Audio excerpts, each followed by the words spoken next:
Hello my dear friends, ఎలా ఉన్నారు? Welcome back to our YouTube channel PNG financial advisor. So markets చూసినట్టయితే almost peak లెవెల్కి వెళ్ళడం అయితే మనం చూడడం జరిగింది. 15,900 లెవెల్స్ నుంచి కాస్త కరెక్షన్స్ అయితే కనిపిస్తున్నాయి. But every correction we're seeing a downer side wick అండి. డౌన్ సైడ్ వీక్ అనేది క్యాండిల్ స్టిక్లో కనిపిస్తుంది అంటే బయ్యర్స్ ఆర్ యాక్టివ్ అనేది కనిపిస్తుంది. ఎస్పెషల్లీ ఫ్రైడే చూసుకున్నట్టయితే మనకి గ్యాప్ అప్లో ఓపెన్ అయిన మార్కెట్ చాలా వరకు క్రాష్ అయ్యి ఆల్మోస్ట్ 1-2% వరకు క్రాష్ అయ్యి మళ్ళీ రికవరీ అనేది సెకండ్ హాఫ్లో కనిపించడం జరిగింది. సో బయ్యర్స్ వర్ యాక్టివ్. మనం ఎఫ్ఐఐ డిఐ డేటా చూసినా అది అబ్జర్వ్ చేయవచ్చు. కాకపోతే చాలామంది అడుగుతున్న క్వశ్చన్, స్టాక్ మార్కెట్ అనే బబుల్ మళ్ళీ బరస్ట్ కానుందా అని చెప్పేసి. The reason behind that corona 2 కూడా మనకి సఫర్ చేయడం జరిగింది. 3 అనేది కూడా అనివార్యం అని చెప్పేసి మార్కెట్స్ అనలిస్టులు చెప్తూ ఉన్నారు. సో కమింగ్ డేస్లో మార్కెట్స్ అనేవి ఇంకా క్రాష్ అవనున్నాయా అంటే మార్కెట్స్ క్రాష్ అనేది సర్వసాధారణం అండి. కాకపోతే 2020లో క్రాష్ అయినంతగా క్రాష్ అవ్వకపోవచ్చు. బట్ మార్కెట్ అనేది కాస్త సైడ్ వేస్ విత్ నెగటివ్ ప్రెషర్తో వెళ్ళే ఛాన్సెస్ అయితే కనిపిస్తూ ఉంది.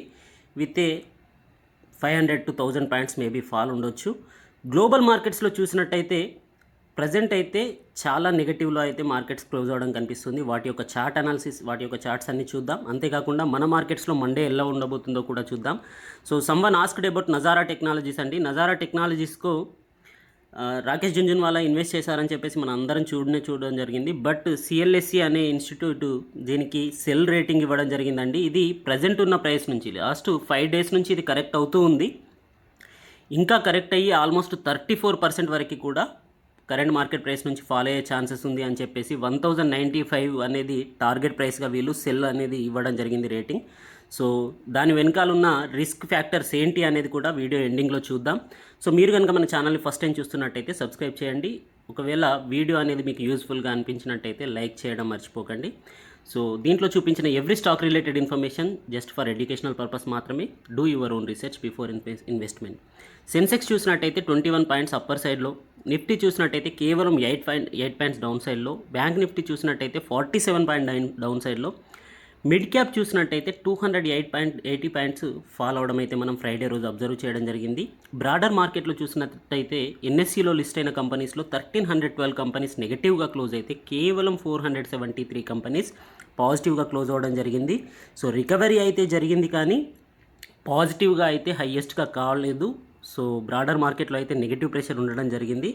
సో ఎస్జిఎక్స్ నిఫ్టీ చూసుకున్నట్టయితే 182 పాయింట్స్ ఫాల్ అయ్యి డౌన్ సైడ్లో కనిపిస్తూ ఉందండి. మనకి 15,600 అనేది మనకి ఏదైతే స్ట్రాంగ్ సపోర్ట్ అంటామో దానికంటే బిలో కూడా ఎస్జిఎక్స్ నిఫ్టీ అనేది కనిపించడం జరుగుతుంది, which is very bad indication. నాస్డాక్లో ఫాలింగ్ అనేది ఉంది, డాక్స్లో ఫాలింగ్ అనేది ఉంది, ఎఫ్టీఎస్సీలో ఫాలింగ్ అనేది కనిపిస్తుంది. ఆల్మోస్ట్ అన్ని కూడా 1% అండ్ 1% కంటే ఎబో ఫాలింగ్స్లో కనిపిస్తూ ఉన్నాయి. సో మన మార్కెట్స్లో కూడా నెగిటివ్ ప్రెషర్ ఉండొచ్చు. నిఫ్టీ 50 ఓపెనింగ్ ప్రైస్ చూసుకున్నట్టయితే ప్రీవియస్ క్లోజింగ్ 691 అండి. అక్కడ నుంచి 756లో గ్యాప్ అప్లో ఓపెన్ అయ్యింది. సో అక్కడ నుంచి కరెక్షన్ అవుతూ మళ్ళీ ఓపెనింగ్ ప్రైస్ కంటే down side almost 690 opening price నుంచి అంటే ప్రీవియస్ క్లోజింగ్ ప్రైస్ నుంచి 450 లెవెల్స్ వరకు రావడం జరిగిందండి. 450 లెవెల్స్ నుంచి కాస్త స్లోగా రికవరీ అయినప్పటికీ క్లోజింగ్ మాత్రం ప్రీవియస్ డే కంటే బిలో క్లోజ్ అవ్వడం జరిగింది. 761 లెవెల్స్కి వెళ్ళింది ఓపెనింగ్ ప్రైస్ కంటే 5 points upper side, but sustain కాలేదు. అక్కడ నుంచి ఆల్మోస్ట్ 765 పాయింట్స్ నుంచి ఆల్మోస్ట్ 80 పాయింట్స్ డౌన్ సైడ్లో క్లోజ్ అవ్వడం కనిపిస్తుంది. ఓవరాల్గా క్లోజింగ్ ప్రైస్ అనేది ప్రీవియస్ డే క్లోజింగ్ ప్రైస్ కంటే బిలో ఉంది. So it is a negative sign. Nifty Bank చూసుకున్నట్టయితే ప్రీవియస్ డే క్లోజింగ్ 605 అండి, 135 పాయింట్స్ అప్పర్ సైడ్లో ఓపెన్ అయ్యి ఆల్మోస్ట్ 34,787 వరకు వెళ్ళిందండి. కాకపోతే మళ్ళీ కరెక్షన్ అవ్వడం కనిపించింది. సో 33,908 లెవెల్స్ని కూడా 34,000 ఏదైతే స్ట్రైక్ ప్రైస్ ఉంటుందో, స్ట్రాంగ్ సపోర్ట్గా మనకి ఉంటుందో, సో దాన్ని కూడా బ్రేక్ చేస్తూ 33,908 లెవెల్స్కి వెళ్ళింది. మళ్ళీ రికవరీ అవుతూ లాస్ట్ ఫైనల్ క్లోజింగ్ అయితే మనకి 34,500 ఎబో అయితే ఇవ్వడం జరిగింది. సో ఓవరాల్గా చూసుకున్నట్టయితే ప్రీవియస్ డే క్లోజింగ్ ప్రైస్ 605 కంటే ఆల్మోస్ట్ 50 పాయింట్స్ బిలో క్లోజ్ అవ్వడం జరిగింది, which is also negative sign. So indices చూసుకున్నట్టయితే మనకి ఎఫ్ఎంసీజీలో పాజిటివ్నెస్ కనిపించింది, consumption, financial services, private banking, service సెక్టార్స్లో కాస్త పాజిటివ్నెస్ కనిపించింది. But it is very minimal అండి. పాజిటివ్నెస్ అనేది 0.01 నుంచి 0.29% వరకు. కరెక్షన్ సైడ్ చూసినట్టయితే మనకి పిఎస్సి సెక్టార్లో లాస్ అనేది 2.37% ఫాలింగ్ అనేది కనిపించింది. Energy, PSU banks, commodities and Nifty మెటల్స్లో హైయెస్ట్ ఫాలింగ్ అనేది ఉంది. నిఫ్టీ మెటల్స్ లాస్ట్ 5 డేస్ నుంచి చూసుకున్నట్టయితే ఓవరాల్ వీక్లో ఎవ్రీడే టాప్ లూజర్ సైడ్ అయితే మనకి సెక్టార్ అనేది కనిపించింది. సో నిఫ్టీ మెటల్స్ చూడండి, లాస్ట్ ఆల్మోస్ట్ ఈ జనవరి నుంచి ఇప్పటి వరకు ద వీకెస్ట్ వీక్గా నిఫ్టీ మెటల్ సెక్టార్లో కనిపించడం జరిగింది. నిఫ్టీ మెటల్ అనేది ఓవరాల్గా అన్ని కంపెనీస్ ఇక్కడ చూడండి, వేదాంత 4.92% ఫాల్ అయితే, స్టీల్ అథారిటీ, సైల్ అనేది 4.48%, కేవలం అదానీ ఎంటర్ప్రైజెస్ చాలా కరెక్షన్ అయిన తర్వాత నిన్న రికవరీ అనేది చూడడం జరిగింది ఆల్మోస్ట్ ఫ్రైడే రోజున. సో మిగతా అన్ని కంపెనీస్ ఆల్మోస్ట్ 15 కంపెనీస్ ఉంటే 15 కంపెనీస్లో 14 కంపెనీస్ కూడా నెగిటివ్గా అయితే ట్రేడ్ అవ్వడం కనిపించింది, నెగిటివ్గా క్లోజ్ అవ్వడం కూడా కనిపించింది. సో ఓవరాల్గా నిఫ్టీ మెటల్ సెక్టార్లో కరెక్షన్ అయితే కనిపిస్తూ ఉంది. బీ కాషియస్ అండి. ఒకవేళ మీ హోల్డింగ్స్ ఉన్నట్టయితే stay with your stop loss. Top gainers and top losers చూసుకున్నట్టయితే అదానీ పోర్ట్స్ అనేది 7.33% గెయిన్ అయిందండి. సో చాలామంది చెప్పాం, ఆల్రెడీ నేను కూడా చెప్పాను, అదానీస్ నుంచి ఎగ్జిట్ అవ్వండి. మరి ఇప్పుడు పెరుగుతుంది కదా అంటే కనుక ఇట్లాంటి టెంపరీ రేజెస్ని మనం కన్సర్న్ చేయకూడదండి. అంటిల్ అన్లెస్ ద న్యూస్ అది ఫాల్స్ అనేది ప్రూఫ్ అయ్యేంత వరకు మనకైతే దీంట్లో కాషియస్గానే ఉండాలి. సో బజాజ్ ఆటోలో చూసినట్టయితే 2.79% గెయిన్ అనేది కనిపించింది. సో హెచ్యుఎల్, హిందుస్థాన్ యూనిలివర్లో 2.7% అండ్ భారతీ ఎయిర్టెల్లో 1.9% గెయిన్తో టాప్ గెయినర్స్గా నిలిస్తే, ఓఎన్జీసీలో హైయెస్ట్ 3.88% ఫాల్, కోల్ ఇండియాలో 3.78% ఫాల్, జేఎస్డబ్ల్యూలో 3.7%, ఎన్టీపీసీలో 3.28% ఫాలింగ్ అనేది కనిపిస్తూ ఉంది.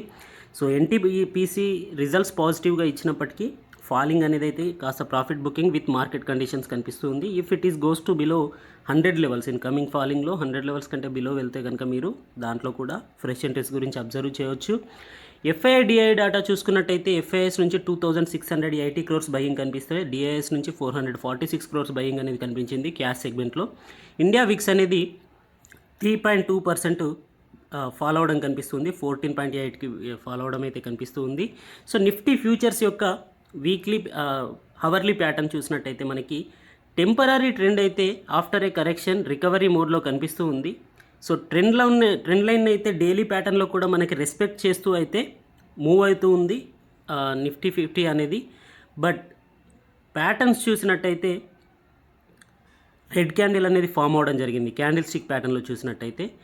సో ఆర్ఎస్ఐ డిఎంఐ ఏం చెప్తున్నాయి, డైరెక్షనల్ మూవింగ్ ఇండెక్స్ మనకి ఏం చెప్తుంది, రిలేటివ్ స్ట్రెంత్ ఇండెక్స్ ఏం చెప్తుంది అనేది చూద్దాం. సో ఇది హవర్లీ చార్ట్ అండి. హవర్లీ చార్ట్లో చూసినట్టయితే ఇక్కడ కాస్త ఫాల్ అయిన తర్వాత టెంపరీ ఆర్ఎస్ఐ మూవింగ్ అనేది పాజిటివ్గా కనిపించిన, డిఎంఐ చూడండి ఇట్ ఈస్ గెట్టింగ్ డౌన్ అండి. సో హవర్లీ మూమెంట్లో టెంపరీ స్ట్రెంత్ అనేది లాస్ట్ రికవరీతో మనకి ఇక్కడ పాజిటివ్ కనిపించింది. But we have to get the bigger trend చూసినట్టయితే మనకి డైలీ చార్ట్లో చూడండి ఆర్ఎస్ఐ అనేది డౌన్ సైడ్ ఫాల్ అవుతూ కనిపిస్తుంది. సో ఇక్కడ ఓవర్ బాట్ జోన్ నుంచి ఆల్రెడీ కింద ఆ లైన్ నుంచి అయితే కిందికి రావడం జరుగుతుంది, 70 ఏదైతే ప్రైస్ ఉంటుందో దాని నుంచి.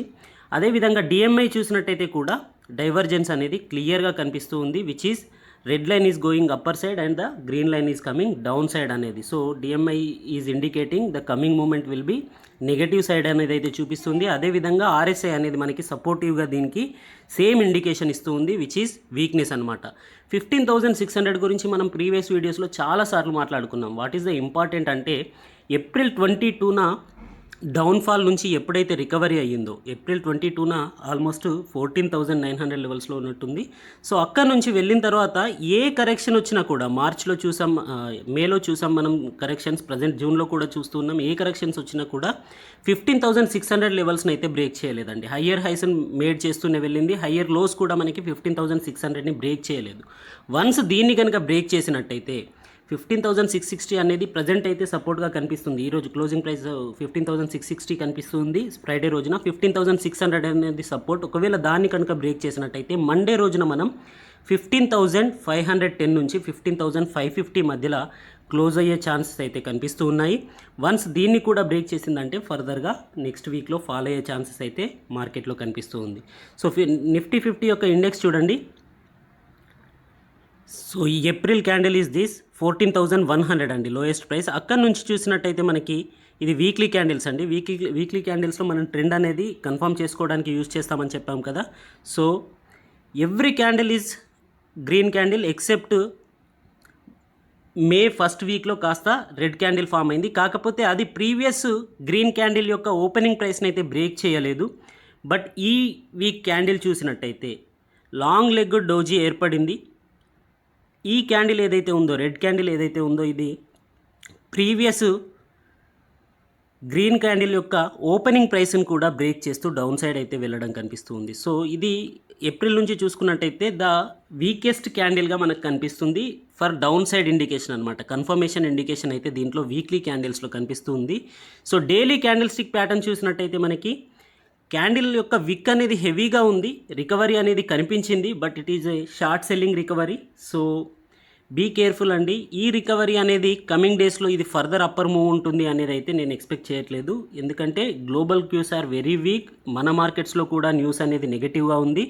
సో ఈ క్యాండిల్ అయితే మనకి డౌన్ ట్రెండ్లో ఏర్పడితే we can go along with positive side, but it is still in the upper trend and closing price is below the previous weekly opening price అనమాట. లాస్ట్ వీక్ ఓపెనింగ్ ప్రైస్ కంటే below close అయింది కాబట్టి be cautious అండి. So present చూసుకున్నట్టయితే once ఒకవేళ ఇది fall అయినట్టయితే మనకి 15,600 levels are most important. Still 660 కంటే ఎబోనే క్లోజ్ అయింది కాబట్టి 600ని బ్రేక్ చేస్తే 15,500 నుంచి 550 మధ్యలో క్లోజ్ అయ్యే ఛాన్సెస్ మండే రోజున కనిపిస్తుంది. వన్స్ దాన్ని కూడా బ్రేక్ చేసినట్టయితే లాస్ట్ ఏప్రిల్ సెకండ్ వీక్లో హయ్యెస్ట్ పాయింట్ అయిన 15,050 లెవెల్స్ అనేది సపోర్ట్గా యాక్ట్ చేసే పరిస్థితి కనిపిస్తుంది. సో ఇక్కడ సపోర్ట్ తీసుకొని అప్పర్ సైడ్ వెళ్ళాలి. లేదు అంటే కనుక కరెక్షన్ అయితే కనుక నెక్స్ట్ కమింగ్ డేస్లో, కమింగ్ వీక్లో మనకి 14,000 లెవెల్స్ను కూడా చూసే అవకాశం కనిపిస్తుంది, which is lowest in the April అనమాట, 14,100 levels. So almost 1,500 points fall అవుతుందా అంటే I'm not expecting 1,500 points fall అనేది నేనైతే ఇప్పుడు ఎక్స్పెక్ట్ చేయట్లేదు. 15,050 లెవెల్స్ నుంచి రికవరీ అవ్వాలి. ఒకవేళ 15,050 అనే బేస్ లైన్ కూడా, సపోర్ట్ లైన్ కూడా మనకి ఫెయిల్ అయిందంటే so we can see the huge correction అండి. సో మనకి 15 మినిట్స్ క్యాండిల్ స్టిక్ ప్యాటర్న్ చూసినట్టయితే దీంట్లో సపోర్ట్ అండ్ రెసిస్టెన్స్ లెవెల్స్ చూడండి. ఇమీడియట్ సపోర్ట్ వచ్చేసి 15,600 అనేది కనిపిస్తుంది. సో వన్స్ ఇది బ్రేక్ అయినట్టయితే 15,450 లెవెల్స్, క్లోజింగ్ విల్ బి 15,050 మధ్యలో ఉండొచ్చు, 15,500 to 550 మధ్యలో. But support level will be the lowest price of Friday అనమాట, 15,450. అప్పర్ సైడ్ వెళ్ళినట్టయితే 15,760లో ఫస్ట్ రెసిస్టెన్స్ కనిపిస్తుంది. వన్స్ అది బ్రేక్ అయినట్టయితే 15,825లో నెక్స్ట్ రెసిస్టెన్స్ అనేది కనిపిస్తుంది. సో ఓవరాల్గా చూసినట్టయితే లాస్ట్ ఫ్యూ అవర్స్ అయితే మనకి రికవరీ జోన్ అనేది కనిపించింది 15 మినిట్స్ క్యాండిల్ స్టిక్లో చూసినట్టయితే. But it is a short selling recovery అండి. We cannot consider this until unless there is a confirmation above 15,760 అనమాట. 15,760 ఉండేంత వరకు మనకి కన్ఫర్మేషన్ గురించి అయితే వెయిట్ చేయాలి. సో ప్రజెంట్ అయితే మార్కెట్స్లో వీక్నెస్ అనేది క్లియర్గా కనిపిస్తుంది. బ్యాంక్ నిఫ్టీ యొక్క వీక్లీ క్యాండిల్స్ చూసినా కూడా మనకి సో కన్ఫర్మేషన్ అనేది క్లియర్ ఇండికేషన్ ఇచ్చింది.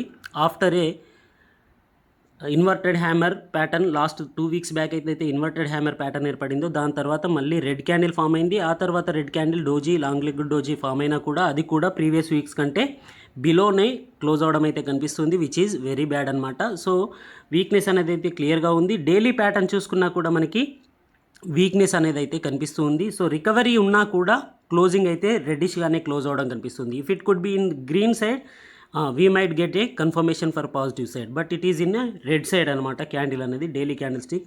So support and resistance level చూసినట్టయితే 34,360 లెవెల్స్ ఇమీడియట్ సపోర్ట్గా కనిపిస్తూ ఉంది. వన్స్ 34,360ని బ్రేక్ చేసినట్టయితే మనకి 33,900లో నెక్స్ట్ సపోర్ట్ అనేది కనిపిస్తుంది. అప్పర్ సైడ్ వెళ్తే కనుక 34,880 లెవెల్స్లో ఇమీడియట్ రెసిస్టెన్స్గా కనిపిస్తుంది. వన్స్ ఇది బ్రేక్ చేసినట్టయితే 35,100లో నెక్స్ట్ రెసిస్టెన్స్ అనేది ఫామ్ అవుతూ కనిపిస్తుంది. గ్లోబల్ మార్కెట్స్ గురించి చెప్పాను కదండి. ఆసియన్ మార్కెట్స్లో చూసినట్టయితే కేవలం హ్యాంగ్సెంగ్ అనేది మాత్రం మనకి పాజిటివ్గా కనిపించింది 0.85%తో. షాంఘై చూసినా, మనకి నిక్కీ చూసినా కూడా నెగటివ్ ప్రెషర్తో క్లోజ్ అవ్వడం కనిపిస్తుంది. బట్ దీంట్లో ప్రెషర్ అనేది ఫార్మల్గా ఉంది. బట్ యూరోపియన్ మార్కెట్స్ చూడండి 1.4%, 1.7%, 1.9%. సో ఓవరాల్గా చూసినట్టయితే క్రాష్ అనేది క్లియర్గా నెగటివ్ ఇండికేషన్లో కనిపిస్తుంది యూరోపియన్ మార్కెట్స్లో. మరి యూఎస్ మార్కెట్స్ ఎలా ఉన్నాయి? యూఎస్ మార్కెట్స్ చూసినట్టయితే నాస్డాక్లో 0.92%, డౌ జోన్స్లో 1.58%, S&P 500లో 1.31%. సో ఓవరాల్గా చూసినట్టయితే గ్యాప్ డౌన్లో ఓపెన్ అయ్యి నెగటివ్గా క్లోజ్ అయ్యాయండి almost 3 indices. So US markets చూసినా యూరోప్ మార్కెట్స్ చూసినా మనకి నెగటివ్ ఇండికేషన్ ఇస్తూ ఉన్నాయి. కేవలం ఆసియన్ మార్కెట్స్లో మనకి కాస్త పాజిటివ్ కనిపించినప్పటికీ హ్యాంగ్సెంగ్లో అది 0.01% మాత్రమే. It is a not a sign for positive indication అనమాట. ఓవరాల్గా గ్లోబల్ మార్కెట్స్ అనేవి మనకి నెగటివ్ ఇండికేషన్ ఇస్తూ ఉన్నాయి. సో కొన్ని స్టాక్స్ గురించి చూద్దాం. అశోక్ లేలాండ్ గురించి కొంతమంది అడిగారు. సో ఇది అవుట్ పర్ఫామ్ నుంచి స్విస్ రీసెర్చ్ అనేది దీన్ని నెగటివ్గా న్యూట్రల్గా ఇవ్వడం జరిగింది. అలాగే టార్గెట్ ప్రైస్ని కూడా 161 రూపీస్ నుంచి 114 రూపీస్కి కమింగ్ 12 మంత్స్కి అయితే టార్గెట్స్ని డౌన్ సైడ్ డిక్లైన్ చేస్తూ ఇవ్వడం జరిగింది, విచ్ ఈజ్ నెగటివ్ అన్నమాట. సో వీటి యొక్క కమర్షియల్ వెహికల్ సేల్స్ అనేవి తగ్గడం అనేది నెగటివ్గా ఉండే అవకాశం ఉంది అశోక్ లేలాండ్కి కమింగ్ డేస్లో అని చెప్పేసి. నజారా టెక్నాలజీస్ గురించి ఆల్రెడీ డిస్కస్ చేసాం. మనకి 8% వరకు ఫాల్ అనేది మనకి ఫ్రైడే రోజున కనిపించింది. ఓవరాల్గా చూసుకున్నట్టయితే మనకి 1500 ప్లస్లో ప్రజెంట్ ట్రేడ్ అవుతూ ఉంది. సో దీని వెనుక రిస్క్స్ ఏమున్నాయి అని చెప్పేసి చూసినట్టయితే వీటి యొక్క నజారా టెక్నాలజీస్ అనేది ఈ గేమింగ్ ప్లాట్ఫామ్ అండి. సో దీని యొక్క రెవెన్యూ అనేది 60% అవుట్ సైడ్ ఆఫ్ ఇండియా నుంచే వస్తుంది, ఇంటర్నేషనల్ సేల్స్ నుంచి. North Africa and south Asia countries నుంచి. సో ఓవరాల్గా అక్కడి రెగ్యులేషన్స్ చేంజెస్ పరంగా దీని యొక్క రెవెన్యూలో ఎఫెక్ట్ కనిపించే అవకాశం ఉంది అని చెప్పేసి సిఎల్ఎస్ఏ అయితే పేర్కోవడం జరిగింది. సో సిఎల్ఎస్ఏ దీనికి డౌన్ గ్రేడ్ ఇవ్వడం జరిగింది. సో ఆల్మోస్ట్ 34% ఫాలింగ్ అనేది కమింగ్ 1 ఇయర్లో ఉండే ఛాన్సెస్ ఉంది అని చెప్పేసి 1500 లెవెల్స్ నుంచి. ఒకవేళ మీరు దీంట్లో ఎంట్రీ అవ్వాలనుకుంటే మాత్రం బీ కాషియస్ అండి. సో రెవెన్యూస్ కూడా ఇన్ ద టెల్కో సబ్స్క్రిప్షన్ నుంచి 33% ఉన్న రెవెన్యూస్ ప్రీవియస్ ఇయర్లో 16%కి డిక్లైన్ అవ్వడం జరిగిందండి. So which is very bad అనమాట. సో రెస్పెక్టివ్లీ కమింగ్ డేస్లో కూడా ఇండియాలో టెల్కో యొక్క బేస్ ప్రైస్ అనేది పెరిగే ఛాన్సెస్ ఉంది, మొబైల్ డేటా రేట్స్. కాకపోతే గ్లోబల్ వైజ్గా కన్సిస్టెంట్గా ఉండే ఛాన్సెస్ అయితే కనిపిస్తూ ఉంది. కాకపోతే మళ్ళీ దీంట్లో గ్లోబల్ రెవెన్యూస్ ఫాలింగ్ అనేది ఏదైతే ఉందో నజారా టెక్నాలజీస్కి, దాంట్లో కూడా మేబీ లాసెస్ని ఫేస్ చేసే అవకాశం అయితే ఉంది అని చెప్పేసి అయితే సిఎల్ఎస్సి మనకి చెప్పడం జరుగుతుంది. ఓవరాల్గా చూసినట్టయితే మనకి నజారా టెక్నాలజీస్లో నెగటివ్ ప్రెషర్ ఉండే అవకాశం అయితే హెవీగా ఉందండి. So don't go for buying at this time. ఒకవేళ ఫాల్ అయితే కనుక 1000 లెవెల్స్కి వస్తేనే దీంట్లో మనం ఎంట్రీ గురించి ఆలోచిద్దాం. So one of the person అడిగాడండి రతన్ ఇండియా ఎంటర్ప్రైజెస్ గురించి. Ratan India Enterprises April 7 listing అయింది అనుకుంటున్నాను. సో అక్కడ నుంచి చూసినట్టయితే చూడండి, వీక్లీ క్యాండిల్ అండి ఇది. చాలా మంచి బుల్లిష్ ర్యాలీ అనేది కనిపిస్తుంది. సో ఆల్మోస్ట్ 5 రూపీస్ నుంచి 30 రూపీస్ వరకు వెళ్ళిన స్టాక్ అండి ఇది. కానీ డైలీ క్యాండిల్స్ చూసినట్టయితే ట్రేడింగ్ అనేది వెరీ మినిమల్ అండి. ట్రేడింగ్ అనేది 1 to 3 ప్లేసెస్లో జరిగింది. ఆల్మోస్ట్ లాస్ట్ 2 మంత్స్లో మనకు చూసుకున్నట్టయితే just maximum 1 week and less than 1 వీకే ట్రేడింగ్ అయ్యింది. సో వాల్యూమ్స్ అనేవి చూసినట్టయితే మనకి తక్కువగా ఉన్నాయి. ప్లస్ ఎప్పుడు చూసినా కూడా అప్పర్ సర్క్యూట్ని బ్రేక్ చేస్తూ, ఒకవేళ ఫాల్ అయితే డౌన్ సర్క్యూట్ని బ్రేక్ చేస్తూ, ఇక్కడ మీరు అబ్జర్వ్ చేయొచ్చు డౌన్ సర్క్యూట్ని బ్రేక్ చేస్తూ కనిపిస్తూ ఉంది. ఎప్పుడైతే అప్పర్ సర్క్యూట్ని కంటిన్యూగా డౌన్ సర్క్యూట్ని కంటిన్యూగా బ్రేక్ చేసే స్టాక్స్ ఉంటాయో వాటిని అవాయిడ్ చేయండి. సో ఇదే debt free company Ratan India Enterprises అనేది. కాకపోతే దీని యొక్క వాల్యూమ్స్ అనేవి మాత్రం చాలా లెస్ ఉన్నాయి. సో ఒకవేళ మీరు దీంట్లో ఇన్వెస్ట్ చేసినట్టయితే సెల్ చేయలేకపోవచ్చు, స్టక్ అవ్వచ్చు. స్టాక్ యొక్క పీఈ చూడండి 4,16,063గా కనిపిస్తూ ఉందండి, which is very huge industry పీఈతో కంపేర్ చేసుకున్నట్టయితే. సో స్టాక్ డెట్ ఫ్రీ అయినా కూడా, జీరో డెట్ ఉన్నా కూడా దీని యొక్క రిటర్న్స్ అనేవి మాత్రం తక్కువగా ఉన్నాయి. ఎర్నింగ్ పర్ షేర్ అనేది చూడండి 0 అనమాట. లాస్ మేకింగ్ కంపెనీ ప్రీవియస్ ఇయర్లో చూసుకున్నట్టయితే. So until unless any quarter will give a good returns profits, so we have to wait for that అనమాట. సో రతన్ ఇండియాని కూడా ప్రజెంట్ ఉన్న సిచ్యువేషన్స్లో అయితే అవాయిడ్ చేయండి. నిఫ్టీ 50 యొక్క పీఈ చార్ట్ తీసుకురావడం జరిగిందండి మీ ముందుకి 2000 ఇయర్ నుంచి 2021 వరకు. సో ఇప్పటి వరకు చూసుకున్నట్టయితే హయ్యెస్ట్ అనేది మనకి 40.8 అనేది ఫిబ్రవరి 2021లో కనిపించింది. సో అంతకుముందు చూసినట్టయితే మనకి 31 ఎబో వచ్చినప్పుడే చాలామంది బీ కాషియస్ అని చెప్పడం జరిగింది ఆగస్ట్ సెప్టెంబర్ లెవెల్స్ నుంచి. బట్ ఇప్పుడు డిక్లైన్ అయితే కనిపిస్తుంది చూడండి. పీఈ రేషియో అనేది 40.8 నుంచి మార్చ్లో చూసుకున్నట్టయితే 40.43, ఏప్రిల్లో చూసుకున్నట్టయితే 32.73 అండ్ మేలో చూసుకున్నట్టయితే 29.27కి తగ్గడం జరిగింది. ప్రైస్ అనేది మరి ఇండెక్స్ యొక్క ప్రైస్ అనేది పెరుగుతూ ఉన్నా కూడా పీఈ రేషియో ఎందుకు తగ్గుతూ ఉంది అంటే కనుక రీసెంట్ ఎర్నింగ్స్ చూడండి, మనకి చాలా మంచి ఎర్నింగ్స్ అనేవి కంపెనీస్ పోస్ట్ చేయడం జరిగింది. నిఫ్టీ 50లో ఉన్న కంపెనీస్ కూడా ప్రాఫిట్స్ని పోస్ట్ చేసినప్పుడు, ఎర్నింగ్స్ అనేవి పెరిగినప్పుడు మనకి ప్రైస్ పెరిగినా కూడా పిఈ రేషియో అనేది డిక్లైన్ అవుతూ కనిపిస్తూ ఉంటుంది. That is the major indication అనమాట. మనం అబ్జర్వ్ చేయాల్సిన మేజర్ ఇండికేషన్ ఏంటి అంటే నిఫ్టీ 50 యొక్క పిఈ ఎలా ఉంది అని చెప్పేసి. పిఈ అయితే మనకి ఓవర్ హీటెడ్గా అయితే కనిపించట్లేదండి, రికవరీ ఫేజ్లోనే కనిపిస్తుంది ప్రజెంట్ చూసినట్టయితే. ఒకవేళ any correction till to the 14,000 వచ్చినా కూడా మనం ఫ్రెష్ బయింగ్ గురించి ఆలోచించాలి, కానీ ఎగ్జిట్ అనేది కాదు. సో ఒకవేళ మీరు మీ పోర్ట్ఫోలియోలో ఉన్నట్టయితే, పొజిషనల్ ట్రేడర్స్ అయినట్టయితే, ప్రజెంట్ ఏ స్టాక్లో కూడా 3% కంటే ఎక్కువ ఫాల్ని యాక్సెప్ట్ చేయమని చెప్పాం కదా. సో ఎగ్జిట్ అవ్వండి. డౌన్ సైడ్లో మనం మంచి సేమ్ స్టాక్స్ని డౌన్ ఫాల్లో మనం మంచి రేట్కి మళ్ళీ బై చేయవచ్చు. లాంగ్ టర్మ్ ఇన్వెస్టర్ అయితే కనుక సెల్లింగ్ అనేది ఆపండి. ఒకవేళ మీ పోర్ట్ఫోలియోలో మంచి ఫండమెంటల్లీ స్టాక్స్ ఉన్నట్టయితే, సో డౌన్ సైడ్లో వచ్చినట్టయితే అక్యుములేట్ చేసుకొని మళ్ళీ ఫర్దర్ ర్యాలీ గురించి వెయిట్ చేయవచ్చు. సో 15,500 to 550 లెవెల్స్లో మనకి నిఫ్టీ 50 క్లోజ్ అయ్యే ఛాన్సెస్ అయితే కనిపిస్తూ ఉందండి ఒకవేళ డౌన్ఫాల్ అయితే. సో 15,500 లెవెల్స్ కంటే బిలో వెళ్తే బీ కాషియస్ అండి. Maybe you can book some profits.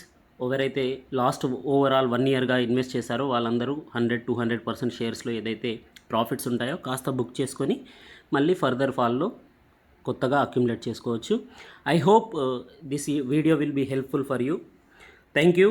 Good luck. జై హింద్.